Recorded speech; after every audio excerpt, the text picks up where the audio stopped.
지금 권 목사님도 그 보응을 치르고 있다는 겁니다. 무섭고 두려워할 것은 살아계시어서 심판주로 오실 주님 무서워해야 합니다. 지금 주님이 보고 있다는 것을 생각한다면 여러분, 우리 사람 무섭지 않습니다. 환경 무섭지 않습니다. 우리들의 행위를 낱낱이 기록하게 하시는 아버지께서는 기다리고 기다리시다가 아버지 때에 반드시 갚아가십니다. 오늘 본문에 그는 두아디라에 다리를 걷지 못하는 그 사람은요, 바울이 말하는 것을 들었다고 하였습니다. 바울의 주목을 끌 정도로 온전히 몰입하여 듣고 있었습니다.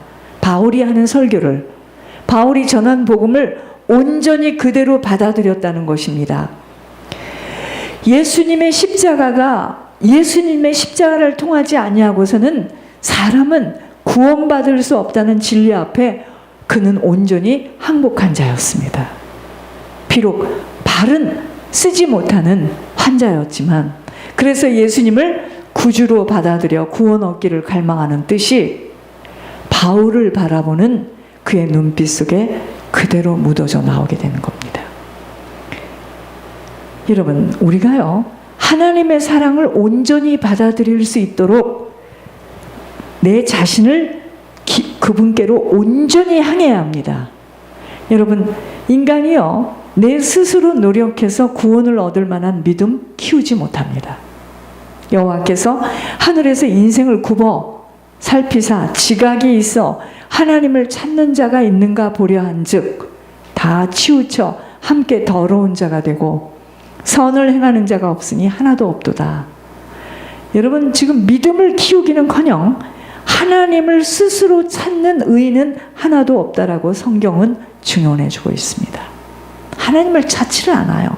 더군다나 내 것이 많고 내가 이룰 수 있는 능이 많은 사람 하나님 찾겠습니까? 안 찾아요. 그냥 형식적으로 가는 거예요, 교회에. 구원은요, 죄사함을 얻는 것입니다. 죄사함은 오직 하나님만이 하실 수가 있습니다. 처음 우리들이 하나님을 믿을 때 안진뱅이처럼 십자가 복음을 완전히 받아들였습니다.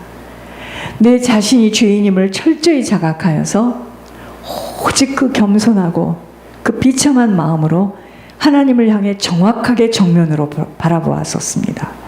그런데 시간이 지나고 나서 어떻게 됐죠? 타성에 붙은 거예요. 교회 가는 것이 타성에 붙고, 성경 공부하는 것이 타성에 붙고, 헌금하는 것도 타성에 붙고, 기도하는 것도 그냥 그럭저럭 타성에 붙고, 또 어떻게 하든지 예수님 이름으로 내 육신의 것을 해결해 보고자 하는 탐심까지도 생겼어요. 우리 아들이 쓰임 받아야지, 우리 딸이 쓰임 받아야지, 우리 가정이 쓰임 받아야지. 그러다 보니까 교만하게 되고, 또 들은 것도 많아. 그러다 보니 지식 등으로 복음은 많이 퇴속되었고, 하나님을 삐딱하게 바라보고 있기에 쉽게 입을 열어 오판 속에 이단이라고 정죄도 하고, 하나님이 쓰시고 있는 종과 교회를 함부로 판단하기까지 하는 것입니다.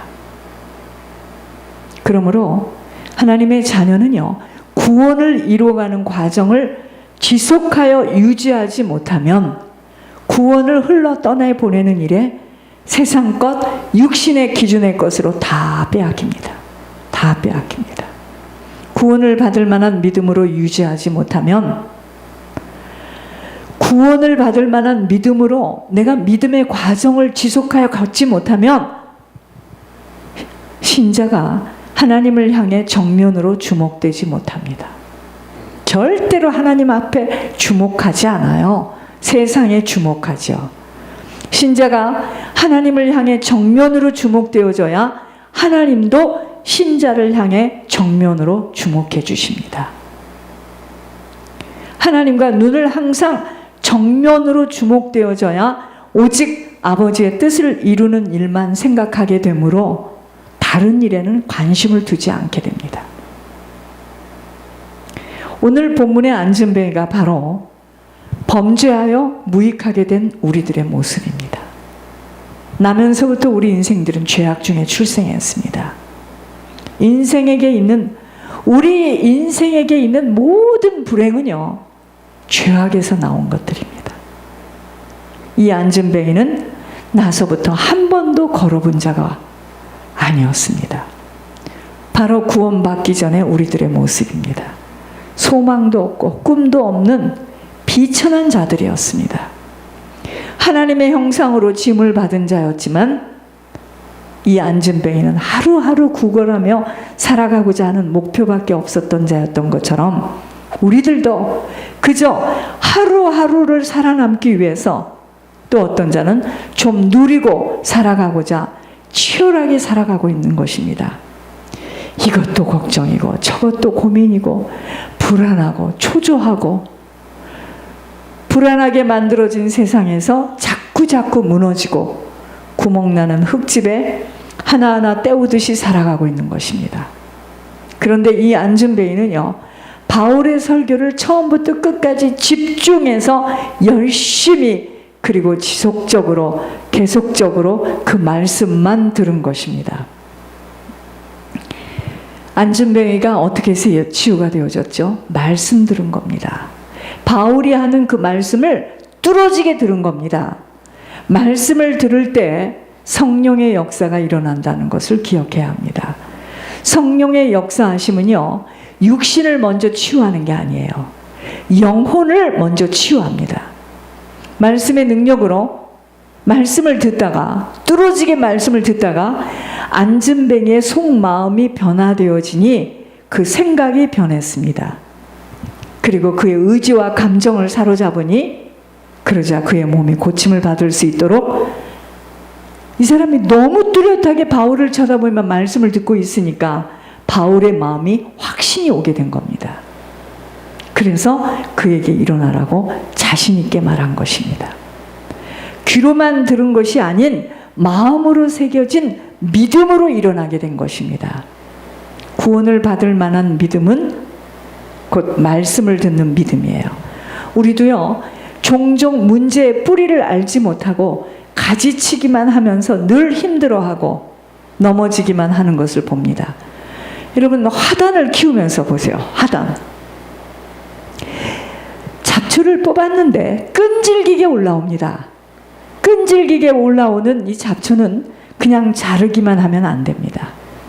끝까지 일일이 힘을 다해서 뽑아내야 합니다. 그렇지 않으면 남아있던 그 뿌리가 다시 일어나서 새로운 잡초로 나오게 되는 겁니다. 우리 안에 하나님 앞에 포기해야 할 문제들이 있다면 완전히 뽑아버려야 합니다.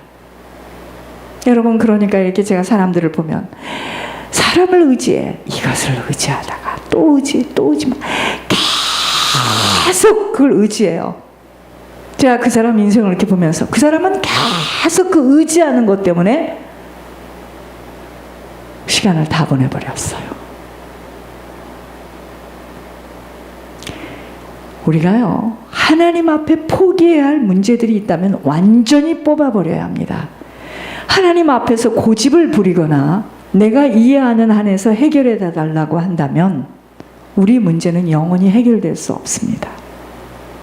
이때 우리의 믿음은 시들어져 가고 우리의 영혼은 힘을 잃게 되는 것입니다. 반복되어지는 문제 속에서 물레방아처럼 헤매이다가 많은 시간으로 흘러가요. 자, 보세요. 이제 6년째를 가는데 제가 이렇게 목회를 하면서 오고 가는 사람도 있었지만 어떠한 사람은 계속해서 버리면서 승승장구로 올라가는 사람이고, 어떤 사람은 같은 문제 속에서 계속 반복되어지면서 아무것도 되어지지 못하고 이제 다시 시작해야 되는 원점에 있는 사람도 있어요. 이게 왠지 아십니까? 내가 하나님 앞에서 포기해야 될 문제를 포기하지 못한 것 때문이에요. 하나님은요, 하나님보다 더 의지하는 것을 가장 기분 나쁘게 생각하십니다. 해보라 이거입니다. 여러분, 사람 의지하고 사람 바라보면 부끄러움을 당합니다. 완전히 주님 앞에서 포기하고 뿌리 뽑아버리면 하나님께서는 우리가 전혀 보지 못했던 새 길을 열어주십니다. 그리고 그 안에서 자유함을 얻는 것을 반드시 우리는 알게 될 것입니다. 회당장 야이로도 자신의 방식대로 예수님께서 병을 낫게 해주지 않았더라도 예수님은 하나님의 아들이시오. 그분의 방식으로도 나의 딸이 낫겠나이다 라는 믿음을 갖게 되자 믿음대로 죽었던 그 딸이 다시 살아납니다. 이것이 바로 구원받을 만한 믿음입니다. 이 믿음으로 하루하루를 보내는 것이 우리의 인생이요 하나님의 은혜로 사는 인생이라는 겁니다. 우리가 신앙생활에 지치고 세상의 공격에 무너져 갈 때 우리가 어떠한 믿음으로 살아왔는지를 생각해 보아야 합니다. 내가 지금 무엇을 믿고 살아왔던가 지금까지. 내가 입으로는 하나님이라고 하였지만 하나님이 아니었음을 우리 인생에서 드러내어 주시는 겁니다. 하나님이었다면 그런 일이 일어나지 않아요. 하나님이었다면 이번에 하나님께서 각 사람을 이야기하실 때 그리스도의 보석과 같이 너의 인생을 그리스도의 빛과 같이 어떠한 사람은 그렇게 말하는 사람이 있습니다. 여러분 하나님이 오직 하나님 한 분 의지하고 모든 걸 다 버리고 세상에 이해할 수 없이 주님만 따라왔던 자에게 하나님은 우리가 하나님만 의지하고 나가기를 사람들이 볼 때는 미쳤죠. 이해가 안 가죠. 하나님은 구원받을 만한 믿음을 보시고 우리들을 구원해 주십니다. 영혼 구원만 있는 것이 아니라고 분명히 이야기했습니다. 육신의 구원도 있습니다. 너의 인내함으로 구원을 이룬다는 말씀을 잊지 않아야 합니다. 아직도 칼빈의 교리 속에서 체질되어진 성품 때문에 아버지의 약속만을 붙들며 아니하고 있다면 큰 코를 다친다는 거 잊지 않아야 합니다. 여러분 그렇지 않아요. 하나님은 우리들 자신이 변화되어지는 것만큼 아버지도 그의 상태에 따라 우리를 주목하신다는 놀라운 진리를 한순간도 잊지 않아야 합니다. 아무리 많은 것을 아버지가 나에게 약속하셨다 할지라도 내가 지금 믿음의 과정을 가는 내 자세를 바라볼 때 걸림돌이 되어진다. 하나님 나를 축복할 수가 없습니다. 이게 공의의 법칙이에요. 하나님은 예를 들어 자기 자녀들을 하나님이 이렇게 축복하신다고 약속하셨다는 안개 속 같은 희망들을 붙들고 착각 속에 방심하고 살아간다면 그것이 바로 종교 속에서 역사하는 사단에게 붙들려 살아가는 것입니다. 그 자녀가 왜 지금 그렇게 오만방자하게 행동하는가에 조상과 가문, 부모의 영적 진단이 나와져야 하고 그에 따른 깊은 회개와 죄의 보응을 치러가야 하는 놀라운 비밀이 있다는 것입니다. 이런 이야기를 하면 모두가 아연질색하며 싫어하고 이단이라고 함부로 말들을 하게 되지만 시간이 흐르면서 본인들에게 침투하는 풍랑을 만날 때에는 막아낼 기력이 없게 되는 것입니다. 영적 대물림이에요. 절대로 한순간도 잊지 않아야 하는 무서운 영적 질병. 자 보세요.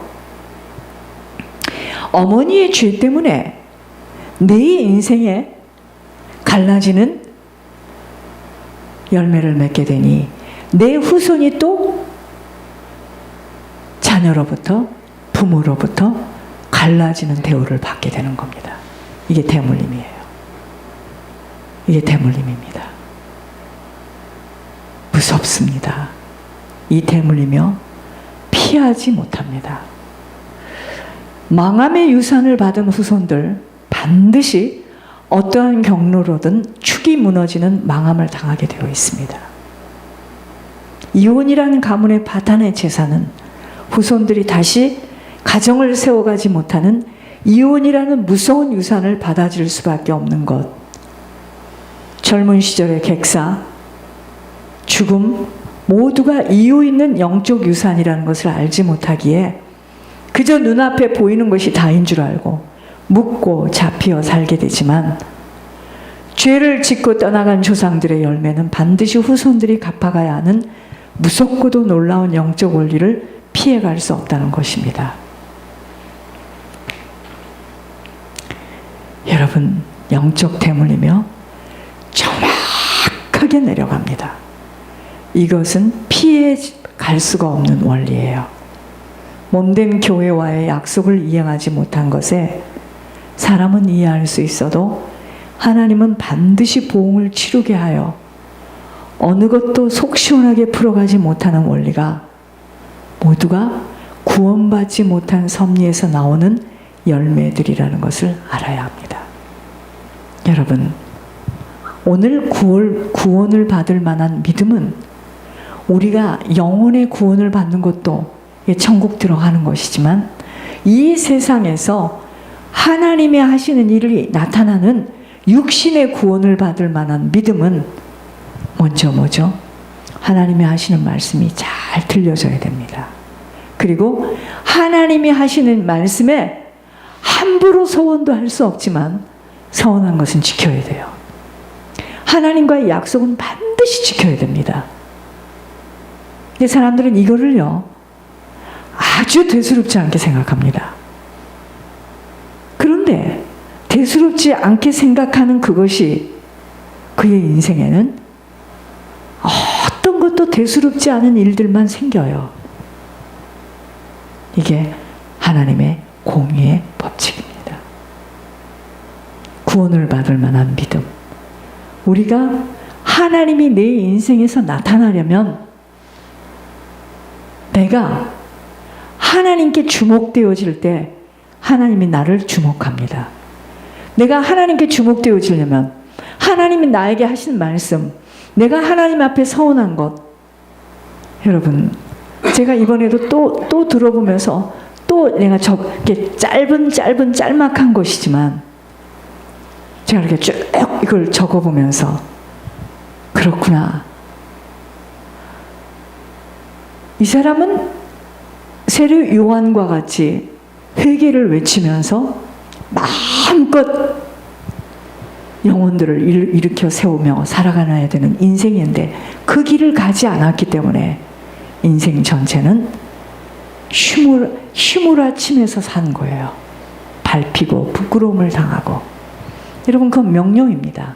하나님께서 일어나라 할 때 일어나지 않았던 그 값을 치르는 거예요.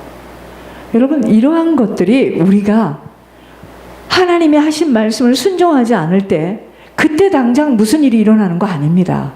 가만히 계세요. 마치 아무 일도 없었던 것처럼.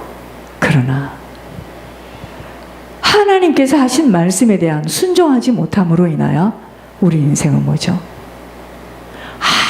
아무것도 구원을 얻을 만한 일들이 일어나지 않아요. 자, 그것이 나로서 끝나는 겁니까?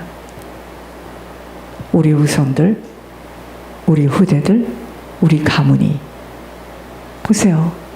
예수님을 잘 섬기고 교회를, 몸된 교회를 잘 돕고 또 어떤 가문에는 그들의 가문 속에 교회를 세운 가문이 있잖아요. 집안에. 여러분, 후손들 그렇게 파란만장하지 않습니다. 형통의 복으로 하나님께서 인도하세요. 이러한 것들이 오늘 루스드라의 발을 쓰지 못하는 인생이 바울의 설교를 뚫어지게 들으면서 그의 생각이 변화되어지고 얼마나 뚫어지게 바라봤으면 바울이 그를 바라볼 때 확신이 왔겠습니까? 야, 저 사람, 그 사람 속에 있는 그 믿음을 보았겠죠. 하나님도 마찬가지입니다. 우리 속에 있는 믿음을 보고 하나님께서 우리에게 명령하실 때 그 믿음에 순종만 하고 움직이기만 한다면 이제 구원을 얻을 만한 일들이 나타나는 거잖아요. 지금 그렇지 않습니까? 예물이라는 심부름을, 예물이라는 헌신을, 희생을, 충성을 하는 자가 그저 막막해도 끝까지 달려온 자들만 지금 남아있는 거잖아요. 결코 쉽지 않습니다. 그러니까 제가 아까 말씀드렸던 대로 모든 사람이 다 힘이 들어서 못 가겠다, 지쳐서 주저앉을 때 저는 혼자라도 끝까지 이 길을 가고야 말겠다는 다짐을 또 하고 또 하고 또 하고 또 하는 것은 왜 그러겠습니까? 진리는 다수에 있는 것이 아니에요. 이제 생각해보니 모든 것은 영적인 유산, 대물림 때문에 이 난리들을 치르고 살아왔던 인생에 아무리 눈으로 보여지는 것이 후손들이, 아무리 그들이 지금 무엇을 열심히 한다 한들 어찌할 수 없이 우리들 속에 있는 영적인 유산을 또 그들이 되받아서 치러야만 되는 엄청난 과제가 있어요. 그것을 생각하고 후손들을 바라봐야 됩니다. 어떤 인생을 살아야 되겠습니까? 참, 결혼도 하지 않은 아이에게 하나님께서 약속하시는데, 야, 이게 이런 것이구나. 인생이라는 것은 이런 것이구나. 하나님께 주목되어지면, 하나님께 인정을 받게 되면 이렇게 되어지는 거구나. 이런 복을 결혼하기 전에 이 비밀 앞에 섰으면 얼마나 고통이 덜하여. 여러분, 뭘 잘하고 좋은 학교 다녀서 되는 게 아니에요. 이 영적 유산들 때문에 처절하게 당하는 겁니다. 나쁜 학교를 다니는 것이 좋다라는 말이 아니라 부모가, 그래서 이번에도 그 이야기를 많이 하대요. 인생의 최고의 복은 뭐냐? 부모 잘 만나는 거다. 조상 잘 만나는 거다. 구원받을 만한 믿음입니다. 이 세상의 최고의 유산은 뭐다? 하나님 잘 섬겨야 됩니다. 내가 하나님께 눈동자가 주목되어